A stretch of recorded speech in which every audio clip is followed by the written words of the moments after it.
গ্ৰামীণ বিকাশ বেংকত কেচিচি ঋণ থকা সকলৰ বাবে এটা ভাল খবৰ। আপোনাৰ বা আপোনাৰ পৰিয়ালৰ কোনো ব্যক্তিৰ অসম গ্ৰামীণ বিকাশ বেংকত কেচিচি ঋণ আছে নেকি?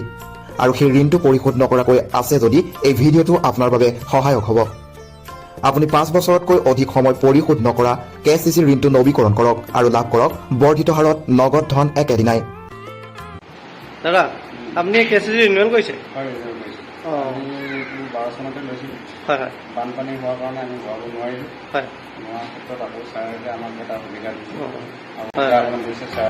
গ্ৰামীণ বিকাশ বেংকৰ যিকোনো শাখাৰ পৰা যিসকল খেতিয়কে 2018 চনৰ আগত কেচিচি ঋণৰ সুবিধা গ্ৰহণ কৰিছিল আৰু বিভিন্ন কাৰণত সময়ত পৰিশোধ কৰিব পৰা নাই, তেওঁলোকৰ ঋণটো এতিয়া খিলাপি হোৱাৰ দিশত। আপোনাৰ ঋণটো খিলাপি হোৱাৰ লগে লগে হ'ব আপোনাৰ চিভিল ৰেকৰ্ড বেয়া, আহিব পাৰে বেংকৰ নটিচ, লোক আদালতৰ নটিচ, হ'ব পাৰে বাকী যায় কেছ। ইয়াৰ উপৰিও আপুনি বঞ্চিত কৰা হ'ব পাৰে চৰকাৰী আঁচনিৰ সুবিধাৰ পৰা। সকলো সমস্যাৰ পৰা হাত সাৰিবলৈ অসম গ্ৰামীণ বিকাশ বেংকে আগবঢ়াইছে আপোনাৰ কেচিচি ঋণ নৱীকৰণৰ এক বিশেষ সুবিধা। লগতে যোগ্যতা অনুসৰি বৰ্ধিত হাৰত নগদ ধন লাভ কৰিব একেদিনাই আৰু নিজৰ চিভিল ৰেকৰ্ড উন্নত কৰাৰ এক সুবৰ্ণ সুযোগ লাভ কৰিব। ইতিমধ্যে অসম গ্ৰামীণ বিকাশ বেংকৰ 20,000তকৈ অধিক খেতিয়কে নিজৰ কেচিচি ঋণটো নৱীকৰণ কৰিছে আৰু লাভ কৰিছে বৰ্ধিত হাৰত নগদ ধনৰাশি।